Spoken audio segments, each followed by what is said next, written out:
This is called the Salmon of Knowledge. It was brought to Belfast by a man named John Kindness. It has 33 scales, and each one tell a different story of Belfast's history. Now the reason it was brought here was to celebrate the return of wildlife to the River Lagan, which we are about to cross over. Now this return of wildlife wouldn't be possible without the structure on our left-hand side. This is the Lagan Weir, constructed in 1994 at a cost of £14 million. The Lagan Weir keeps the River Lagan at an artificially high tide, as it is one of the highest tidal rivers in the world. So we've crossed from County Antrim into County Down by way of Queen Elizabeth Bridge. We are now in an area known as Queen's Island. This is actually reclaimed land made out of mud that was at the bottom of the River Lagan. Merchants needed to make the shipping lanes wider and deeper. Straight ahead of us is the Odyssey Pavilion. It's Belfast's most successful Millennium project, and it cost £80 million to build. Inside, there's an IMAX cinema, several bars and restaurants, a few clubs, and also it is host to the W5, an interactive science exhibition which answers the who, what, where, when and why of the science world.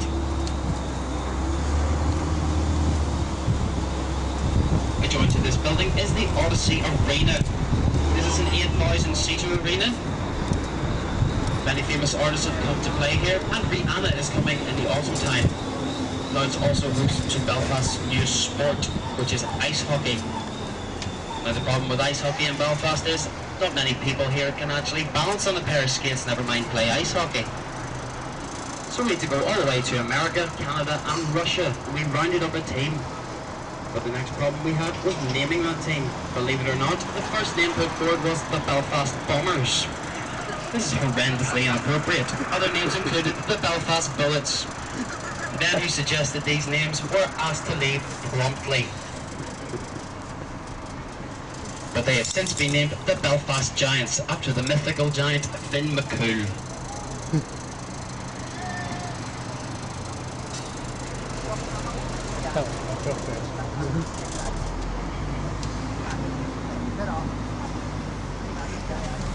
Well, in a way, so here we are, we're entering into the Titanic Quarter of Belfast, so named after the ship.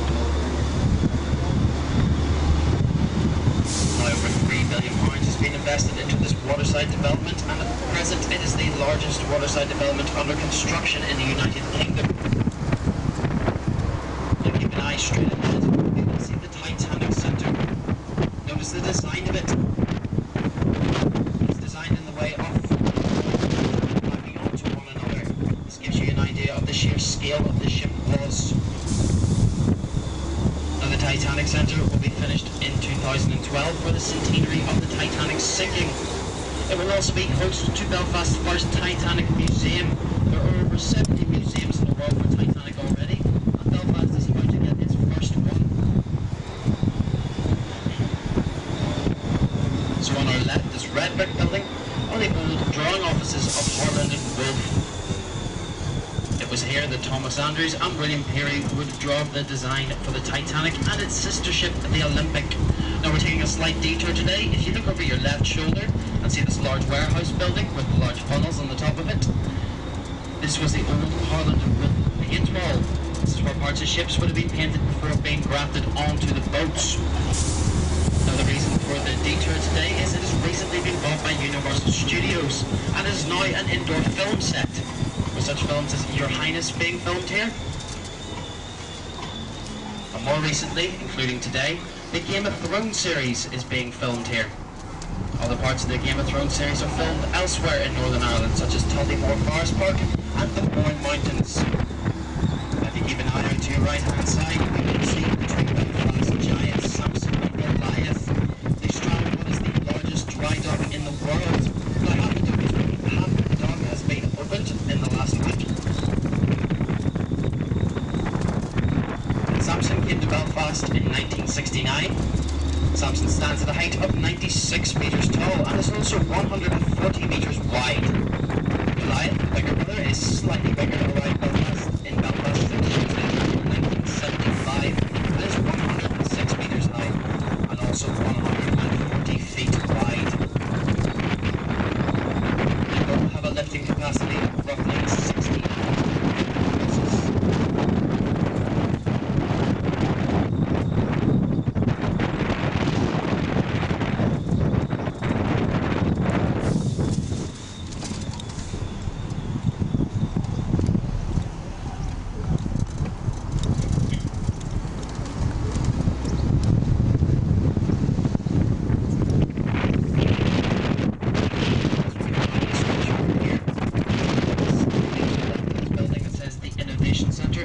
see the front of the ship.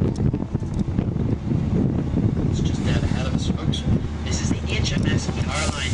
And the HMS Caroline was a C-class cruiser in the First World War, and it fought in the Battle of Jutland. It was brought to Belfast in 1924, and it's the second oldest Royal Navy ship still in commission. On arrival in Belfast, somebody thought it prudent to remove the 6-inch naval guns from it and the engine. But what we would have done with the 6-inch naval guns, I don't know. But if you take a look up and to the left, you'll see the White Star House. This is a reference to the White Star Line, the company that owned Titanic and its sister ship, the Olympic. Keep an eye out to your left after this building, you can see the Titanic graving dock.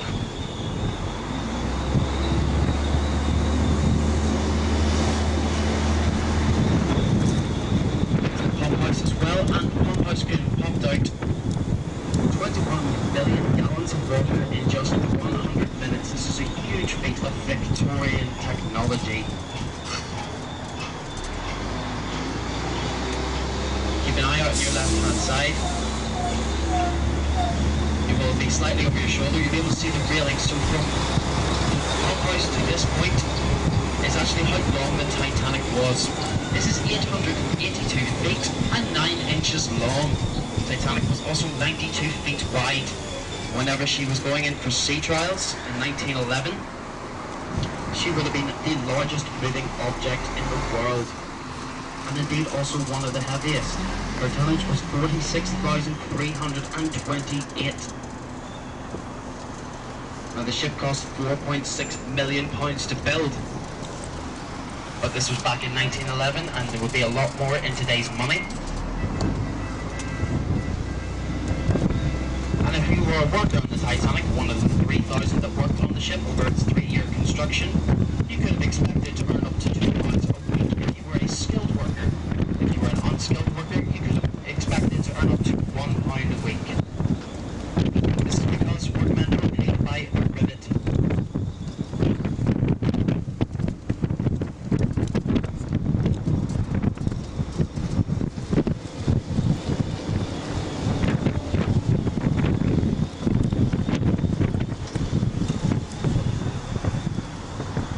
Another look to your right at the Titanic pump house.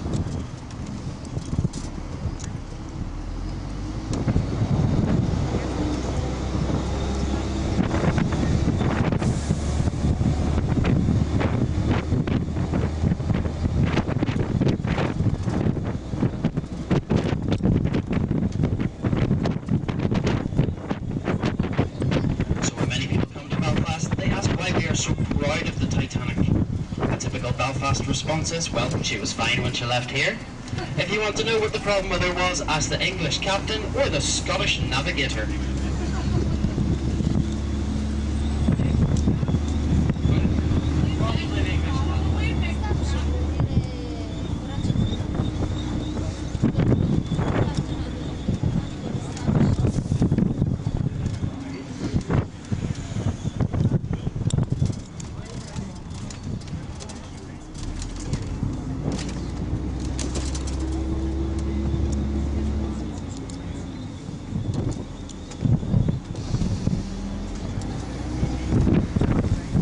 Again on our left hand side are the two Belfast giants, Samson and Goliath. Now with the decline of shipbuilding in Northern Ireland, these two cranes were actually going to be deconstructed, but many residents petitioned it and wanted them to remain part of the Belfast skyline. So alternatives had to be thought of for the cranes. So the first idea was a restaurant so that you could eat your dinner and look out all over Belfast. But plans quickly came to a halt as there was no quick fire escape. They are now used for a form of renewable energy. They help to build wind turbines. They also helped to build what was the first offshore oil rig in the world.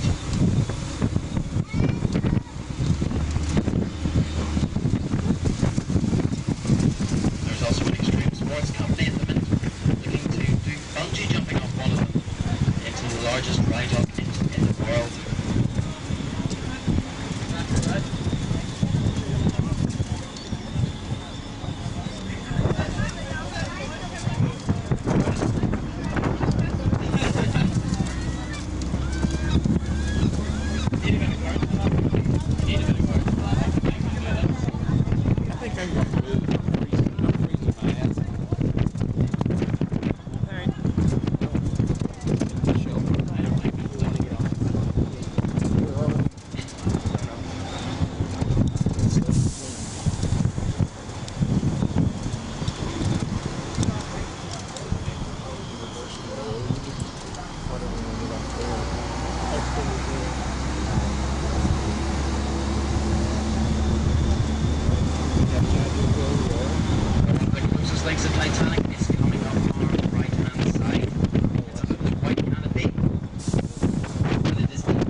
large to come dockside in Cherbourg. It was a small luxury ship, We were at and the it took first and second class passengers. dock pump house. So that was number 4.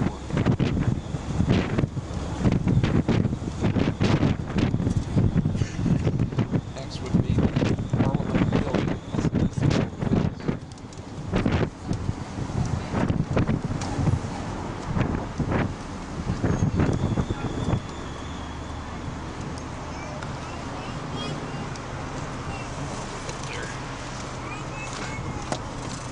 Now we're going to head up to Belfast Working Parliament Building, indeed Northern Ireland's Working Parliament Buildings, Stormont. But before we go there, we're going to have to take a short trip up the Sydenham bypass. But if you look straight ahead, you can see 2 yellow bollards. These bollards represent Belfast's rope works. Look at the ornate concrete design on the bottom of them of rope. And take a quick look to your left and see if you can see a white building in the hills. This is actually Stormont Estate. This is where we're heading to in about 15 minutes. The Belfast Roadworks used to export up to 75% of the world's rope.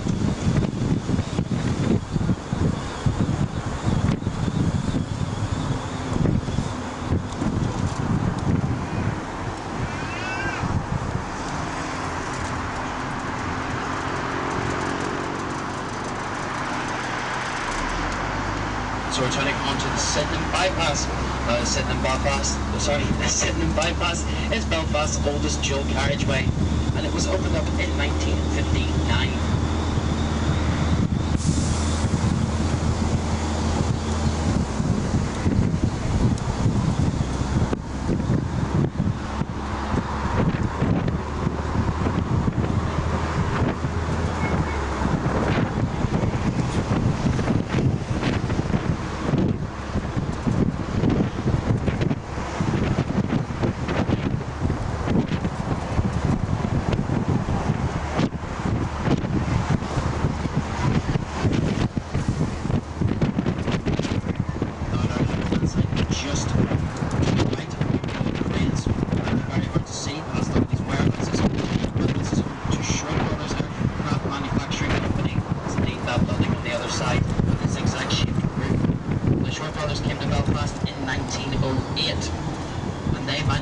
Aircraft, and they took their first commercial aircraft.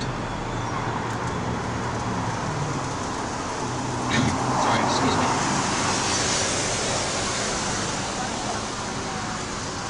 They built planes of 2 through to 7 in the world and took their first commission from the Wright brothers.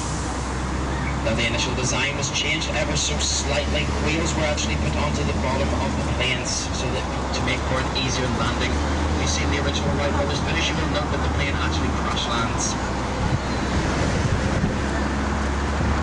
So from this point on the Sydenham bypass, any land you see to your left is actually reclaimed land from the sea. It was to be given to the city by the shipping firm Holland and Wolff.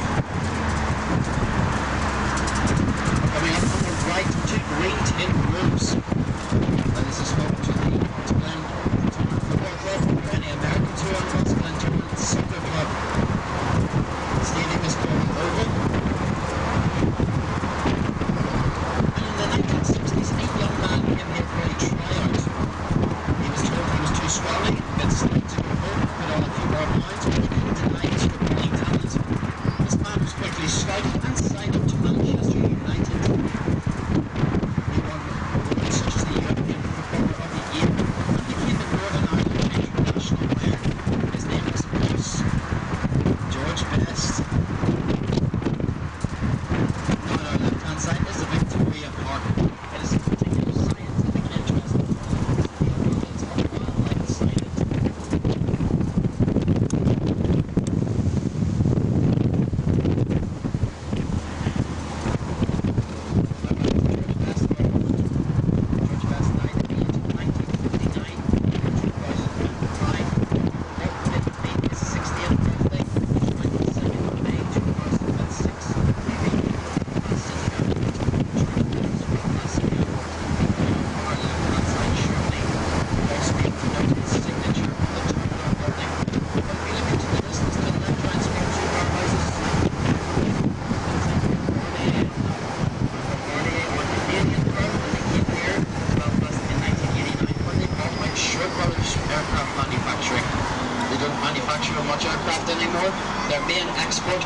missiles. This is because missiles are much more profitable than planes. As one is launched, it needs replaced.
Since then, business has been flourishing within the city of Belfast.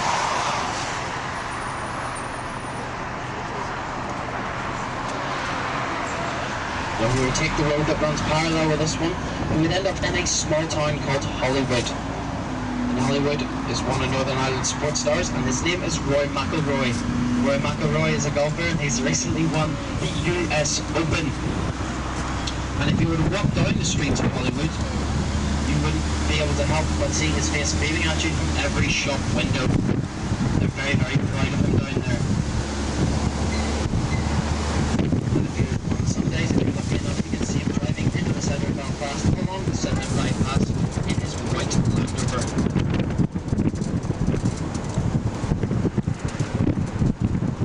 So we're going to head out to the east end of the city. A few famous people came from this end of the city. First of all was George Best. Second was C.S. Lewis, the Chronicles of Narnia, The Lion, the Witch, and the Wardrobe. And third up was bandman Carson. Now Carson had a song about taking apples from the orchard, and it said that these apples belonged to, this orchard belonged to the Reverend Ian Paisley. That's why one of the buildings became the nation of Northern Ireland. In 1896, the first railroad building was to be introduced. The island of Ireland independence from the rest of the United Kingdom. This building was to fail, and two more were to be cleared up. This plans for the third one being drawn up in 1912. Now in 1913, the man Sir Edward Carson watched this railroad built politically. With a small group of people who also opposed the bill, he set up what was known as the Ulster Volunteer Force in 1913. This was a small militia ready to take arms against the government if need be. But the Royal Army is in opposition to this agenda of the Irish National Volunteers. The Irish National Volunteers were greater in number, but they weren't as well armed and trained.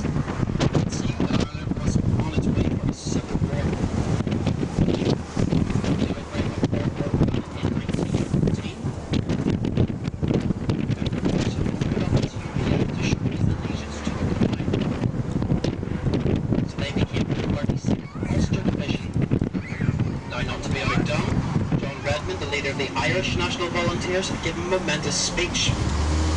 After this speech, 90% of his Irish National Volunteers enlisted and became the 10th and 16th Irish Divisions. So the 10th Irish Division and the 36th Ulster Division were actually to fight side by side at the Battle of the Somme. It was hoped they would get along a little bit better after this battle. Sadly, this wasn't the case. Now, at the end of the war, the Third Home Rule Bill was to be introduced, but with one major proviso. This was the 6 counties that are now Northern Ireland could have the chance to opt out of becoming an independent Ireland. This, they were given 1 month to do so, but it only took them 2 days. This month was known as Ulster Month, but it only took them 2 days to get across the Irish Sea and tell the King of England that they wanted to remain part of Great Britain. This led to the formation of Northern Ireland on the 8th of December 1922, technically for the second time.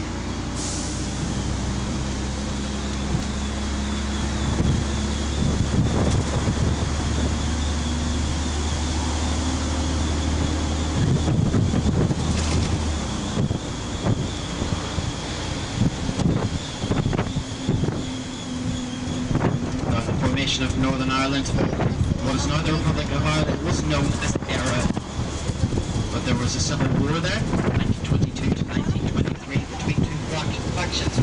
One was a pro-treaty faction, who decided it would be best not to have a war and fight over the 6 counties of the north, and there was an anti-treaty faction as well. The pro-treaty faction won out. This led to the birth of the Republic of Ireland.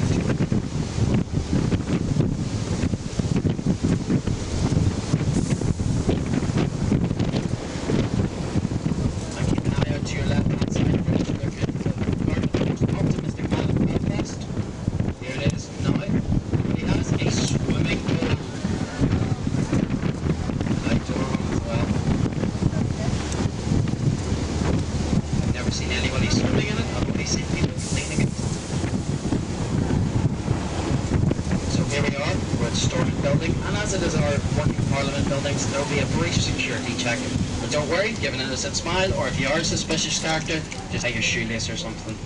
Be back with you in 1 second, folks.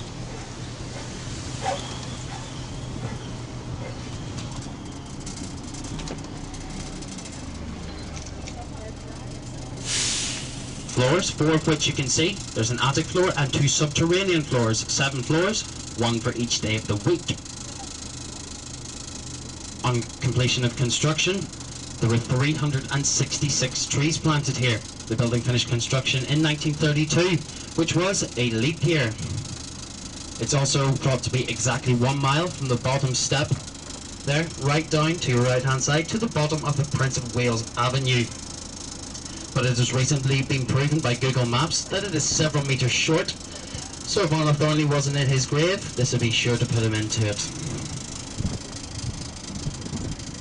So during the Second World War, this building had to be camouflaged from the German Luftwaffe, and it was coated in a mixture of black bitumen and, believe it or not, cow manure. Now, it was thought that the cow manure would make it easier to clean off the black bitumen, but note that the building is actually made out of Portland stone, which is a brilliant white colour, so it is still stained. It took them 8 years to do this part of the cleaning of it, and to this day, we're still trying to get rid of some of the manure from the inside.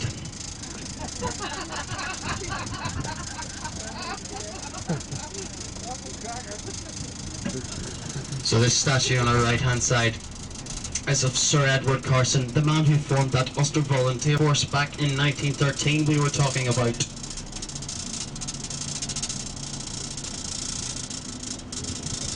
Now, in the formation of Northern Ireland, Carson wasn't actually to stay here for very long.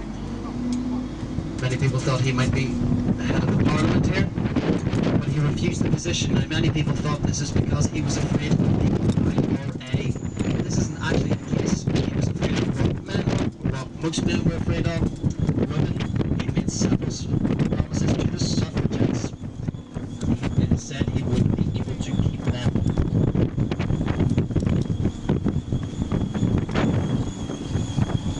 Carson was to come back here 2 times in his life. Once was in 1933 to unveil that statue of himself, and the other time was 1935. This was for his funeral, and it is the largest funeral that has occurred in Northern Ireland. The second largest funeral goes to that of George Best.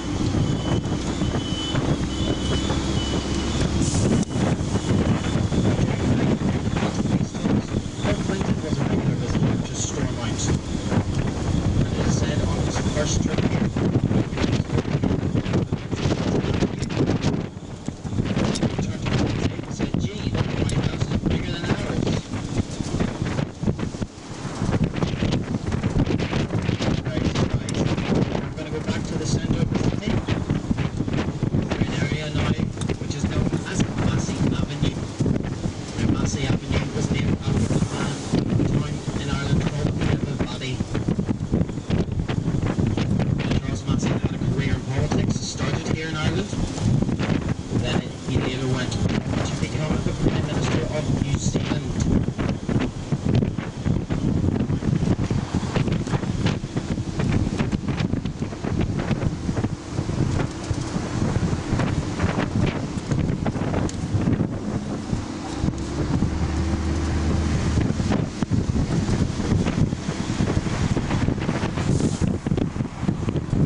Shanghai College is an all-boys school, and it was donated to the city of Belfast by a wealthy yarn merchant.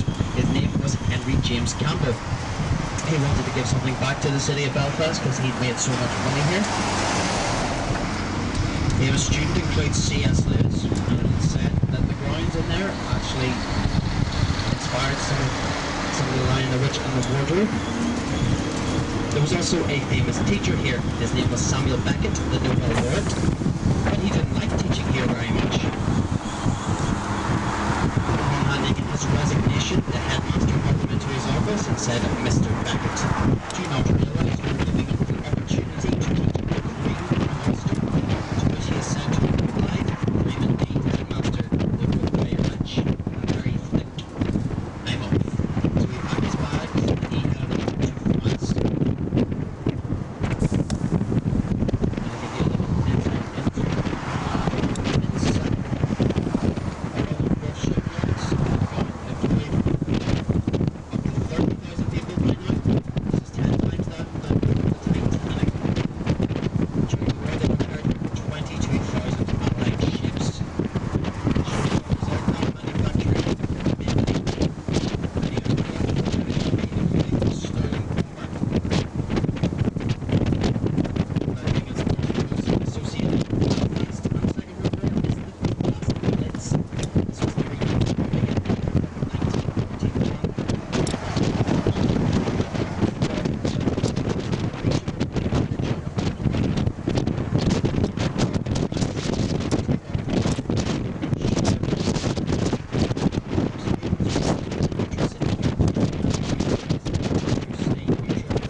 Targets were the shipyards and the aircraft manufacturing, and to be fair to Luftwaffe, they didn't miss. They put both industries out of commission for over 3 months. The second and third nights were slightly less indiscriminate. It's because they went for the waterworks as well, so that raging fires in the city would be very hard to put out. Also, many houses were damaged. In fact, up to half of the houses in Belfast had some kind of damage done to them. This also left population of about a quarter of Belfast population homeless. So 100,000 out of 400,000 people. Now, the reason so many of them survived because half the houses were attacked was because many of them fled to Gale Hill when they heard the air raid sirens.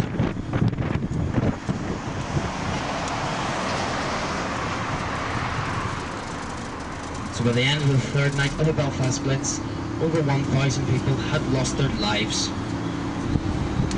And we're going to take the Sydenham bypass back into the centre of Belfast. So we'll just give your ears a wee rest for 5 minutes and rejoin the tour at the D Street Bridge. Thanks very much.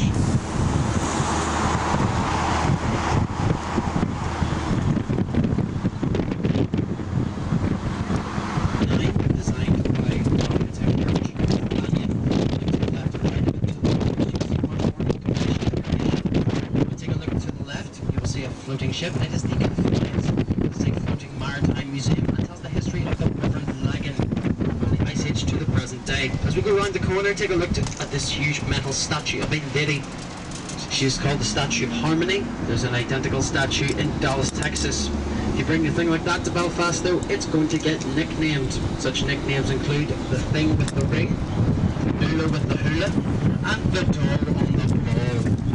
To your right are the Belfast black-and-side courthouses. You notice the large glass frontage on it. This wouldn't have happened before the 1998 peace agreements.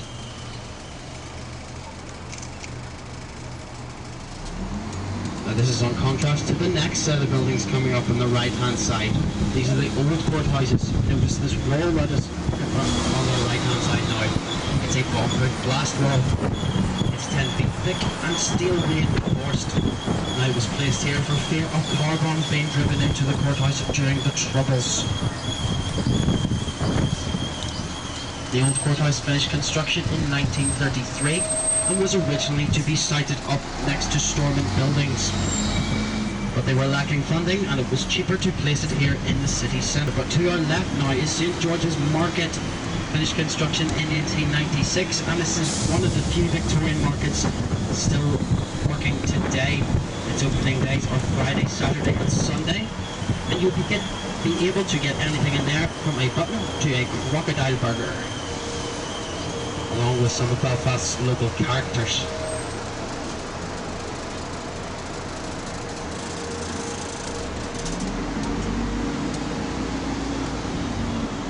So we're going to turn right onto Victoria Street, so named after Queen Victoria. Now Queen Victoria was to come here in 1849, this is why there are so many streets named after her. And we hoped that she would give us a city charter. She didn't like Belfast very much though. In fact, she only stayed for 4.5 hours. And it wasn't until 1888 that we were to get our city charter.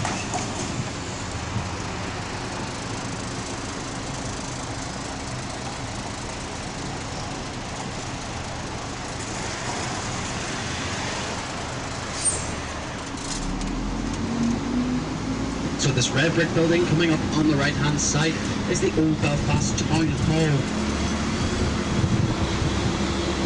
Now when we got our city charter in 1888, it was thought that this building was a bit too drab.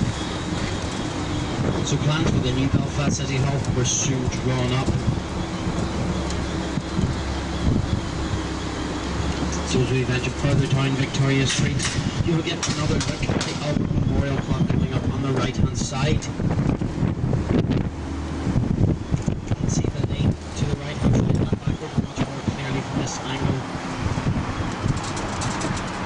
So note that the 4 o'clock faces actually tell different times, and not one of them is correct.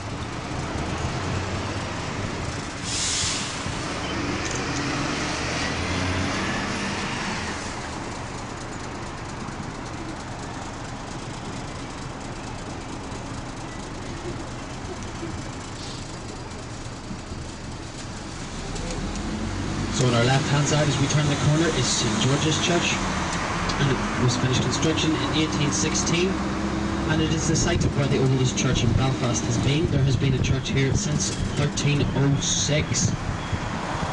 So we're back onto High Street with the river Farset flowing beneath us, and as I said, it was an open river up until 1836. And on your left hand side, try and notice some of the entryways we have. Now drunken sailors would have got up their ships on either side of High Street here and gone down these entryways, usually stumbling into a pub and stumbling back out again.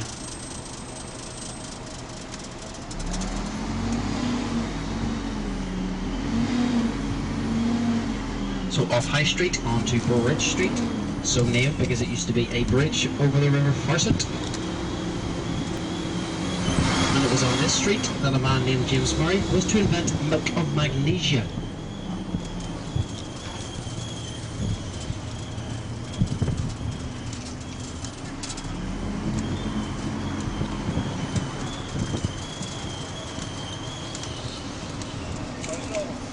So we've now turned onto Donegal Street. This is the first part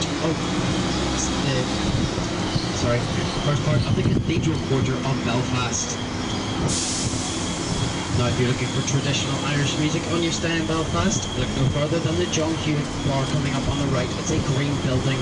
They play traditional music in there most nights of the week. Attached to it is the newsletter, the oldest Anglican newspaper in print in Northern Ireland.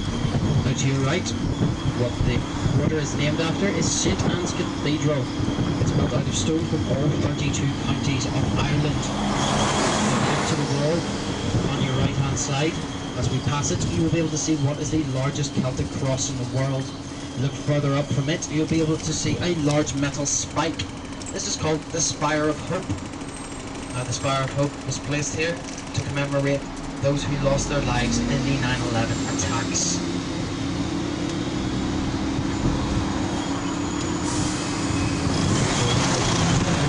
On the right hand side is the Irish News.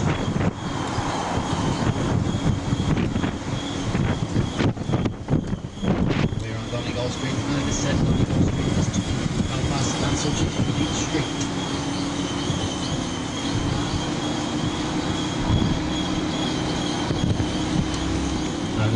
side here is St. Patrick's Chapel.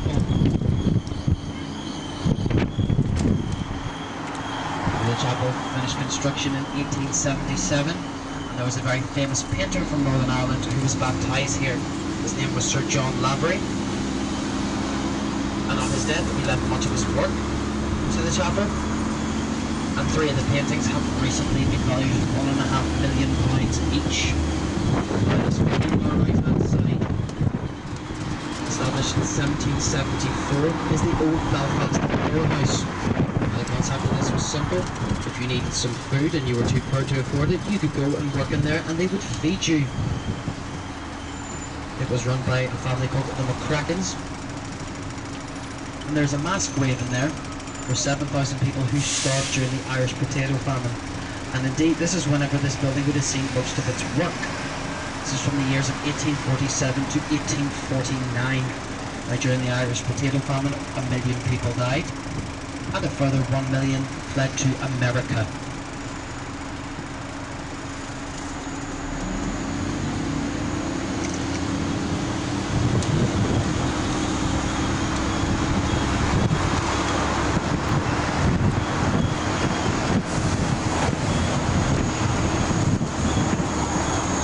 Now, if you keep your eyes straight ahead in the roundabout here coming up ahead of us, there is a metal flame. This metal flame is to celebrate the coming to Belfast of pre-revolutionary Russian Jews. Now, believe it or not, they came to Belfast to escape religious persecution. But they had only one question to answer on their arrival here, and that was, are you a Protestant Jew or are you a Catholic Jew? Also on that roundabout there was a security camera. Now, this was the first bulletproof security camera in the world.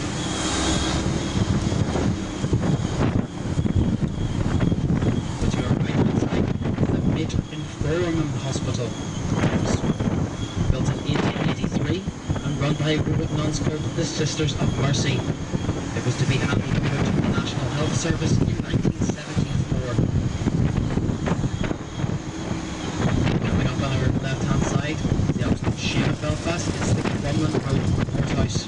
It is since it was built in 1850, but it was closed because of several acts of vandalism and fires. Now, if you look to the very top of it, you will see a statue. The statues on the top of all courthouses in the United Kingdom hold the scales of justice. Notice that they are missing. This is because when the building was closed, a young man actually climbed up onto the top of the building and stole the scales of justice and sold them on eBay for around £230. Now, across the road from that building was the Crumbling Jail. It was built in 1846 again by Charles Lanyon. The Crumbling Jail would have seen executions up to the year 1961. Go back to the courthouse.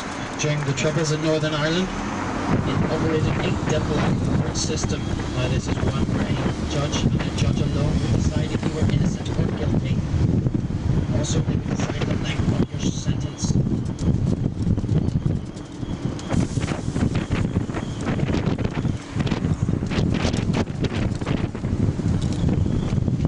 So we're going to head into what are known as Belfast, into the Shackle and Falls Road. Now, when many people come to Northern Ireland, they think the divide here is on a religious basis. This is actually not the case. It is a political divide. There are 2 groups. First off, the Shackle group here. They are a unionist group of people and would like to see the 6 counties of Northern Ireland remain a part of the United Kingdom. Opposite to that are a group called the Nationalists. We'll be visiting the Falls Road, which is a nationalist area, and they would like to see a united Ireland, so the 6 counties of Northern Ireland returned to the Republic of Ireland.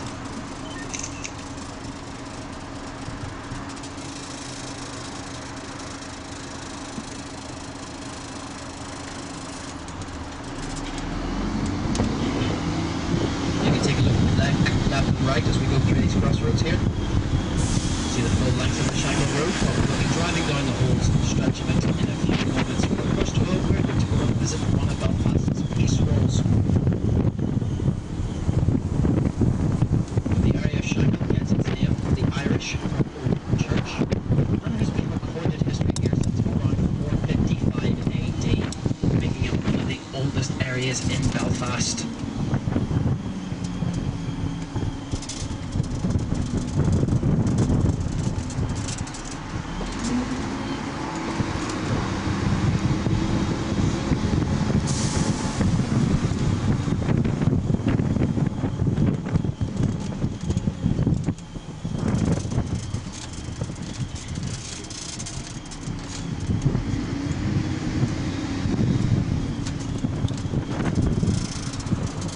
turn around the corner left here, straight ahead of us, you will see one of Belfast's 22 peace walls. Not unlike any other wall, for example in Germany, this wall is not here to completely segregate the two communities. To the right hand side, the left to your left, and you will be able to see a peace gate. And these gates are open most of the day. They're closed at 8 o'clock at night and opened again at 6 a.m. in the morning. This is to ensure no late night trouble occurs in any of the two areas on either side of the wall.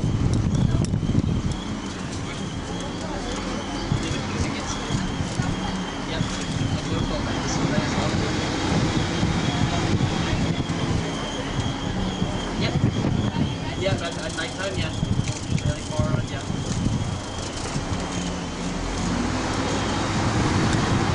So this peace wall has recently been host to a graffiti art competition,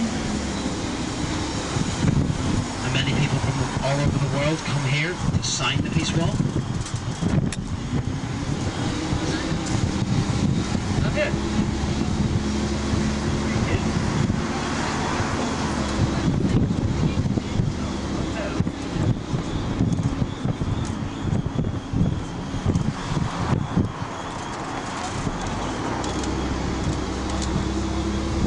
Now the wall wasn't always this high. It was originally built because they thought if you couldn't see over the wall, you wouldn't be able to shoot over the wall.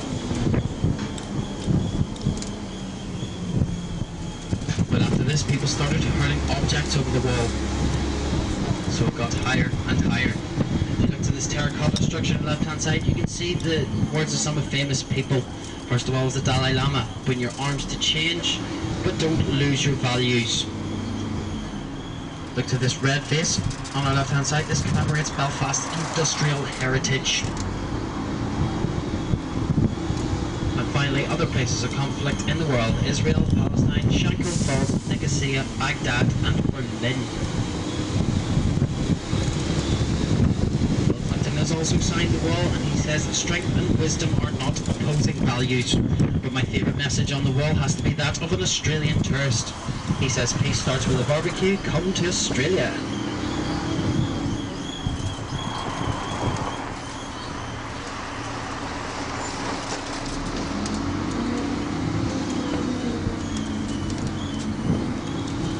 So coming up on our left hand side is the site of where the Shanghai Bonfire was. Now this was on the 11th of July, and it would have stood twice the height of any of the houses in this area. Now these are lit up because in 1690, the 12th of July 1690, King William of Orange defeated King James II at the Battle of the Boyne. But on the 11th night, the King William of Orange needed a way to rally his troops together. Now he did this by way of bonfire. They stacked up all the wood they could find and lit it, and troops were able to rally from miles around. So we're at the top of the Shackle road now. Sometimes gets very busy, so it's hard for the bus to slow down. Anybody looking for pictures of murals, get your cameras ready. So the first two coming up on our right hand side, attached to this E. Brown building. The first is up at Paramilitary UVF, and over your right hand shoulder will be one for the Red Hand Commando.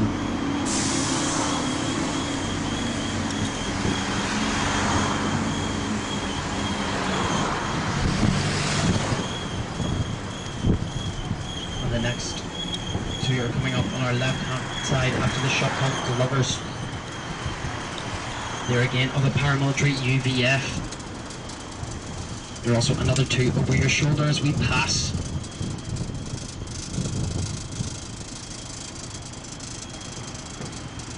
Down where it says Citizens Advice Belfast, look to the right on this street and you'll be able to see 5 murals over your shoulder.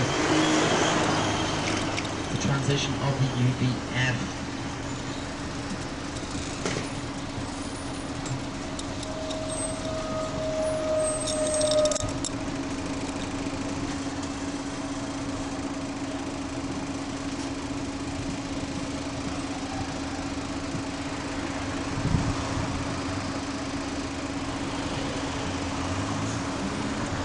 As we move forward, take a look to your left, you'll see the Court Front Union. Until 1993, this was a fish and chip shop, and it was the site of the Shanghai bombing, where 9 people lost their lives. On your right hand side is the Shackle Memorial Gardens. This is for those who lost their lives in the 36th Ulster Division in the First World War. Similarly, on the right hand side, another mural, the Ulster Tower. It is there for the same cause.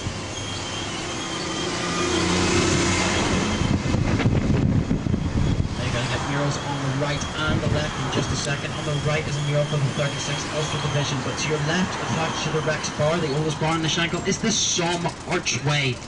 And over your left hand shoulder is a mural of Sir Edward Carson signing the Ulster Covenant.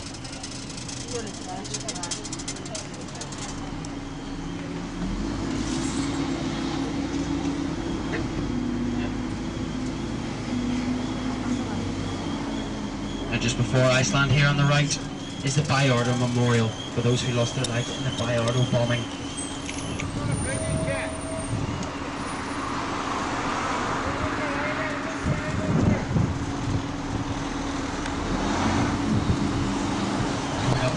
Graphic mural on the other side of Iceland on the right hand side. It is a photographic mural showing where lots of bombs went off in this area of the city.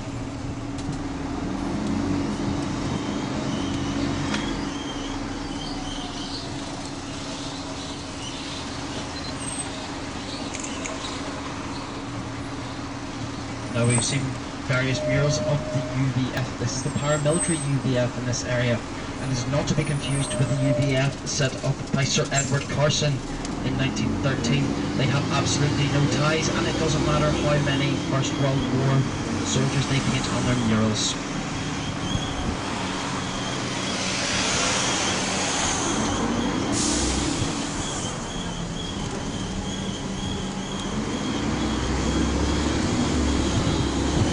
On the right hand side is the Shackle Leisure Centre. You might be wondering why I'm pointing out a leisure centre. Well, it's because amenities such as this and libraries had to be duplicated on either side of the police wall.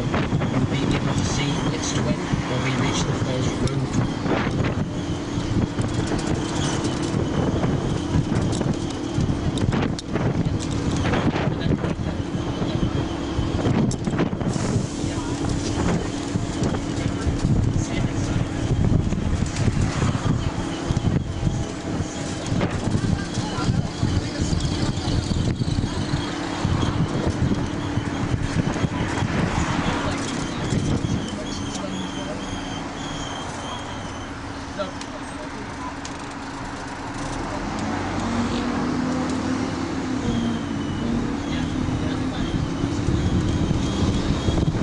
So if you look to our right, first over your shoulder, now here in front of us is the last mural, Shackle Original Belfast. It's got 5 almost talking about 2 groups of bombings. You might think Belfast is a very unsafe area. This actually isn't the case. Belfast City has been voted the safest capital city to walk around for tourists in all of Europe, and indeed the second safest in the world, coming next to Tokyo.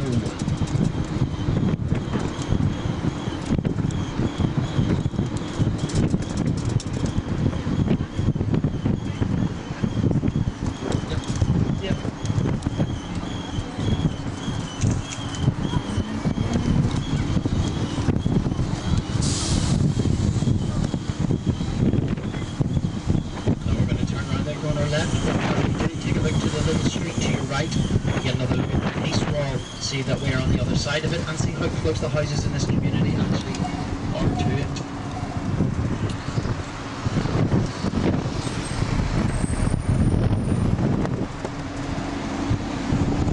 So straight ahead, soon to be on the left hand side, is the Divis Tower. Now this is where some of the bloodiest battles would have occurred during the Troubles. In fact, so bloody the British Army felt it prudent to take over the top 2 floors of the building in 1974. Actually felt under surveillance all the time and never really got them, but they were to move out in 2005 as part of the normalisation process. We're coming up on your left hand side is St Congle's Primary School. It's the site of the first gun battle in the Troubles. Now if you take a look to the building, you can see where many of the bullets have pierced the wall. 8 people were injured during this. and only 2 of them were gunmen, as the other shots came from a street on our right hand side, actually blocked by a wall, called Odyssey Street.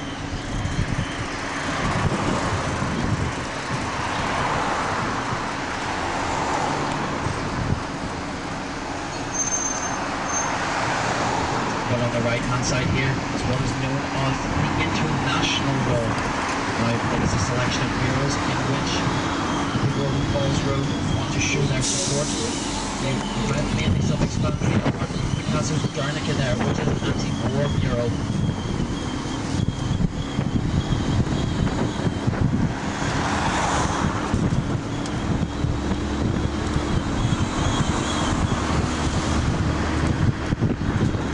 So here we are coming up on our right hand side, the twin of the Shackle Leisure Centre, Falls Road Leisure Centre. But on our left hand side is a memorial to the IRA. You'll be able to see their names inscribed in the middle, and the Irish tricolor flying high. Now there's 3 colours, green, white and orange. The green is for the more nationalist or Catholic community, the orange for the more Protestant or Unionist, and the white in the middle is green for peace between the two.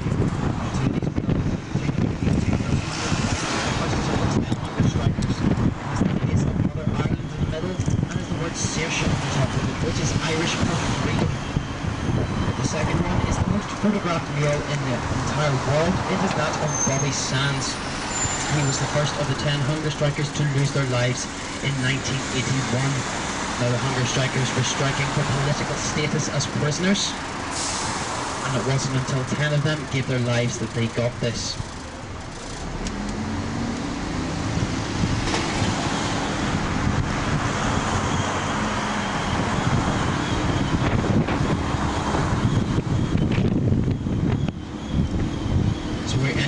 What is known as the Gale top quarter of Belfast. This is where Irish is taught as a first or second language in many schools, and some people speak it as a first language. Also, if you look at some street signs or street names, you will see that they are in English and in Irish. But to our left is the Dunville Park. Now, Dunville Park used to be the site of a whiskey factory. But with Prohibition being brought into America, the demand for whiskey dried up. So the factory was closed down, but the land was left to the city of Belfast on one condition, that was that it always remained a park. Coming onto a road called Broadway, if there's anybody who likes singing, now's your chance. On your right hand side is the Royal Victoria Hospital.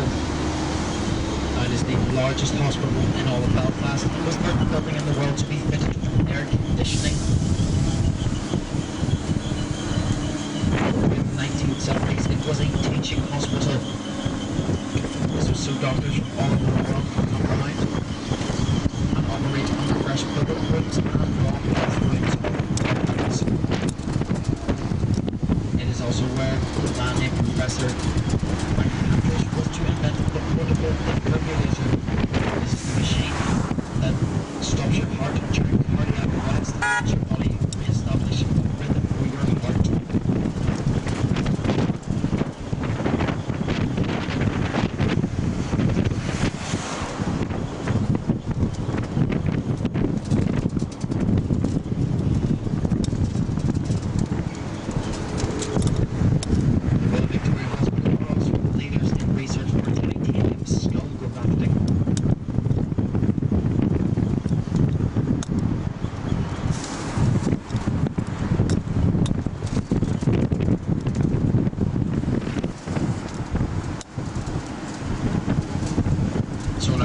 Side here is one of Northern Ireland's highly fortified police stations. These fortifications were necessary during the Troubles. But if you're on the top of the bus, if you look into the back of it, you can see many armoured Land Rovers. Now these Land Rovers are bulletproof and bomb-proof. They have skirts on the bottom so that nobody can throw anything underneath them. And they were most recently also locked to the police service in England to help out with the rioting going on there at the moment.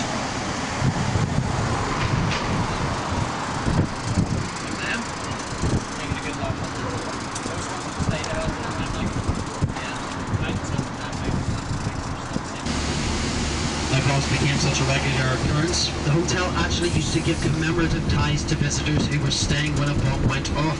And indeed, one American tourist wanted to stay until he got one and waited 5 to 6 weeks. Keep an eye to the right-hand side, you see a mural for the Sandy, which we're about to head up to. As you can tell from this, it is a unionist area. And if you look down at the curbs, you can see that they are painted red, white and blue. This is a form of tribal marking, but it's not exclusive to the unionist areas. It also extends into the nationalist areas, although the colour scheme changes a bit. This is also where snooker legend from here, Alex the Hurricane Higgins, two-time world champion, was to learn his art of playing snooker.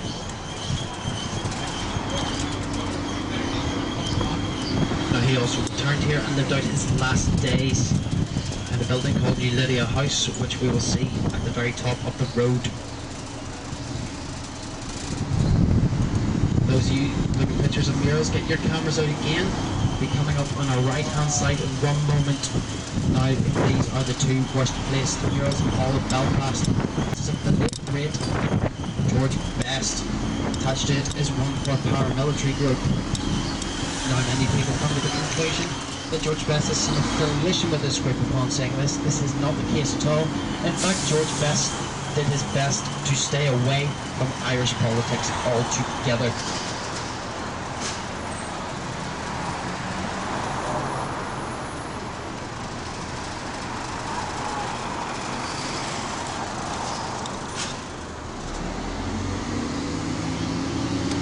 So on our left is New Lydia House, and over your shoulder you can see a mural for Alex the Hurricane Higgins, people's champion.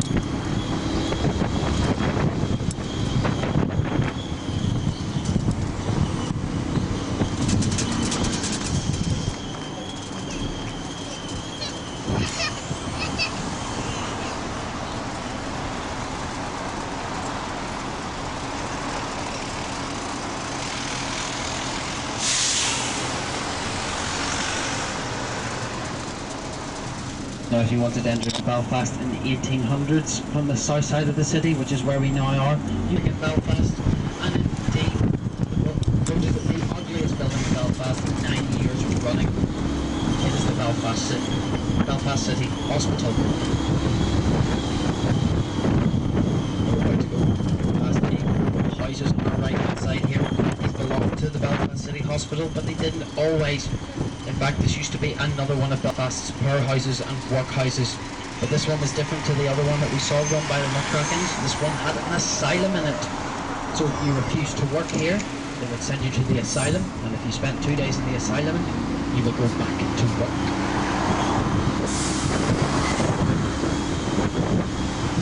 So we're on the Lisbon Road. When you stay in Belfast, you can just do some shopping. There are lots of boutiques further up the road, and nice places to eat.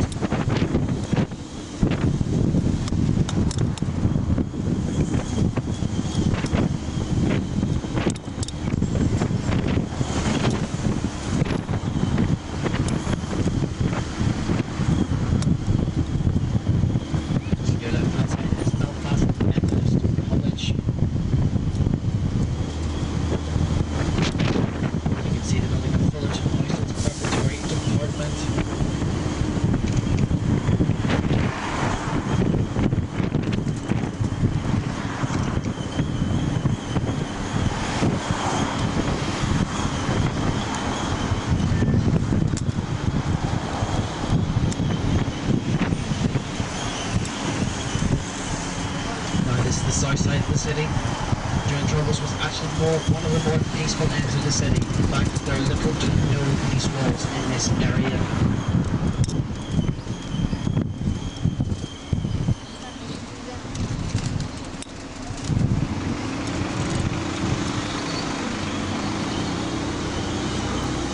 So we're going to drive up Eglantine Avenue, and to the right is the Eglantine Church.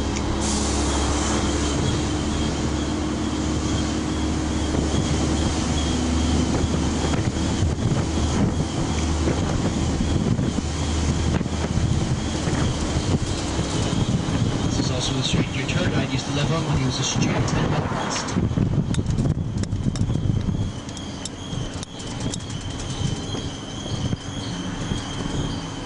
To your left is the Malone Lodge Hotel. Very fancy hotel, 4 stars.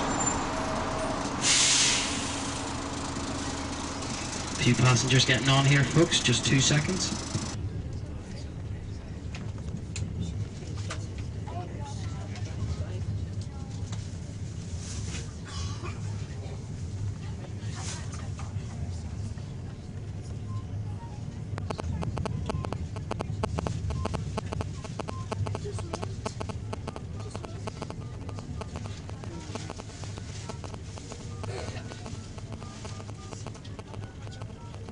Tuesday and Thursday, and I got called by another crowd yesterday and said, "Oh, interview," and what day would suit you? Wednesday.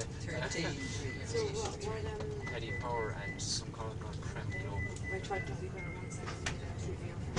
Yeah, they weren't going to. I think they weren't going to take me because I called them last week. It's been like 4 weeks since I applied, and I heard nothing back. Yeah. And they said, "Oh, we had someone for that role, and they dropped out, so now we're considering CVs again." So I think my call came just at the right time. So what is it? It's a quantitative analyst role, graduate quantitative analyst. It's kind of programming. It sounds very much like my CV. The only thing I worry about is if I want to go to an American company. Everyone knows Pied Parrot, especially unfortunately, America's going to know Pied Parrot. So But I was thinking that, you know, be going to some Ned Flanders sort of company, gambling company is where you're class. So you're working for the mob, eh? How do you No, it looked really wrong. Yeah, I think. Do you have a preference? I thought now that Petty Power would be the ones who would be most interested. Like, I was kind of surprised this crowd even emailed me back. And so quickly, they emailed me back within 3 hours of me emailing them. It's going to be repossessed. This is like a brand new place. Okay. And the developer hasn't been in trouble yet, so they're trying to sell it quickly. So instead of buying the house for 320,000, we buy it for 140,000. But in some cases, I think it wasn't the developer. The fact is, our banks collapsed because, you know, it's the property collapse. They went down, so the government owns by and large. It owns my bank, and it owns about half of the state. Well, actually, the IMF owns your bank, probably. It's rather unfortunate. You should know, you're the finance person.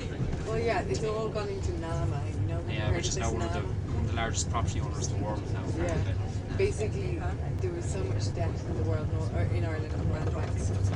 All the property that the banks were repossessing kept, drags down their balance sheet. kept accumulating. And they didn't know what to do with these things, they just couldn't sell it. So then they just split off of that section and called it an It may still turn a profit on it though, because it owns a lot of properties in London. But they bought the portfolio of properties for 66 billion. They get back about 20 billion. They overpaid. But they had to overpay. Prices of real estate are still high here, huh? I think they're compared still to other falling a little countries. bit, I think, yeah, they're still a bit inflated, I'd say. But they had been so humongous. Like, Yeah, they were ridiculous. A house down the road from me had been bought 6 years ago for 1.5 million, and they sold it. They only bought it for investment purposes. They sold it a few months ago for 850 after redoing it. They So they bought it took for investment purposes. took a bath on it. Yeah, they took a loss of $1 million pretty much. Once you include all the renovations. Yeah, and the real estate goes out. That's 1.5. The euro as a means of tying the reunited Germany to France and the rest of Europe. That was kind of the political idea behind it, was to, because they were kind of, once Germany was reunified, they kind of were aware, oh, there's 80 million of them now, so they kind of outnumber us and are economically powerful and could ignore us from now on. Built them all over the coast of the 1500s when they were watching out for the Armada, like it was a way of keeping them sure Spanish weren't about to invade. Get you a picture of it.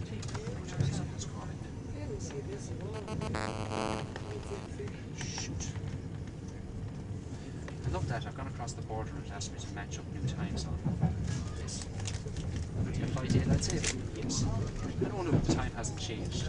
It's just Daylight saving gotten rid of, or someone else is taking it up? the English are getting rid of it, and I don't know what that's going to mean for Ireland, because it doesn't make sense for us to go to Central European time. We're too far west. Are they Australian real? They are, yeah. Definitely. Really? They're getting They're moving their country off GFC, which is kind of hello. But it's Greenwich. I know. Hello. Sorry, my phone was in the pocket. I didn't hear you call. I'll be in